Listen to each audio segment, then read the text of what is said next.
Hey everyone, and welcome back. Today we are making candied yams because you know Thanksgiving is just around the corner. Here's a snapshot of our ingredients, so please check the description box for specific details. We are going to get started by washing off and peeling our sweet potatoes. I have a potato peeler, but a paring knife will work just fine also. So I have two medium-sized sweet potatoes, but feel free to use larger ones and just double or triple the recipe if you need to.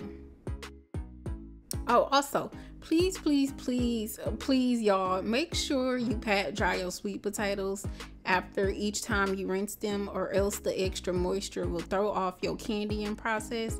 And that's the only step I kind of forgot while filming. So make sure y'all do that. Pat dry your sweet potatoes.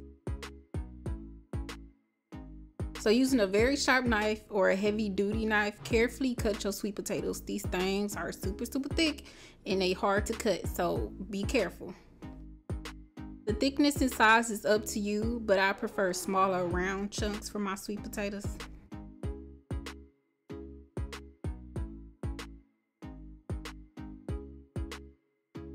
Once you're done, rinse the sweet potatoes again, and like I said, make sure you pat them dry. So alright, let's put everything together. Pour 1 tablespoon of water into your medium-sized pot. Yes, 1 tablespoon is more than enough water because sweet potatoes hold water inside them, and too much water or moisture will mess up your candying process. You don't want to mess up the candy yams for Thanksgiving. I'm telling you, don't add no more water, just 1 tablespoon of water, that's it. Alright, now layer your sweet potatoes into your pan so that it covers the bottom where the water is. The number of layers will depend on the amount of sweet potatoes you use.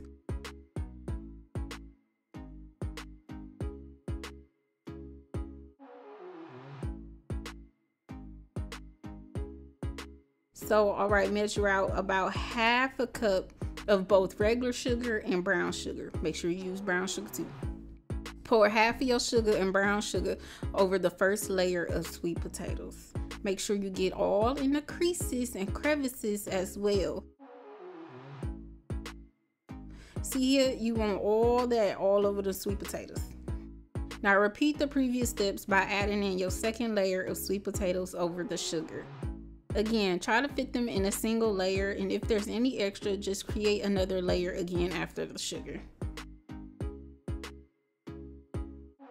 Pour the remaining sugar and brown sugar over the last layer of sweet potatoes.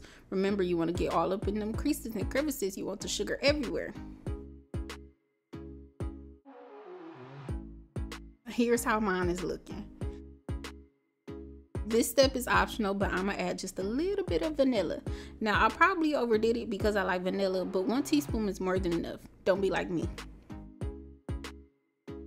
And lastly, I'm going to add a couple sprinkles of cinnamon. Now, don't do too much or else the cinnamon will overpower the sweet potatoes, so just a little bit. Alright, now put your pot over low to medium heat and cook for about 10 to 15 minutes. The time and temp will truly depend on you and the texture you like your candied yams to be. Also, make sure you cover the pot, but only put the top on halfway. You don't want it fully covered. I like to cook mine low and slow, so mine will take closer to maybe 15 or 20 minutes for this first part. Alright, it's been about 15 minutes or so. So I'm going to remove the lid and flip the top layer of sweet potatoes. This ensures that they will get cooked evenly.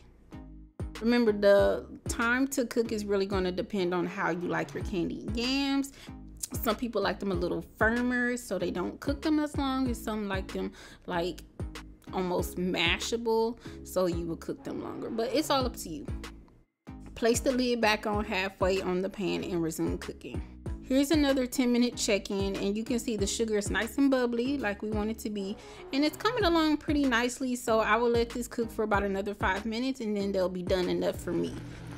Your candied yams should be done once they become fork tender, meaning it should be easy to pierce through and break them apart.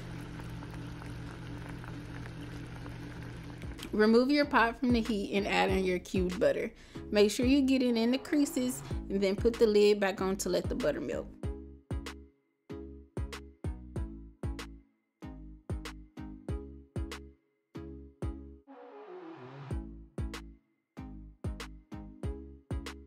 And after a few minutes of the butter melting, your candied yams are done. Here's how mine look plated. Thanks for watching, and I'll see you in the next video.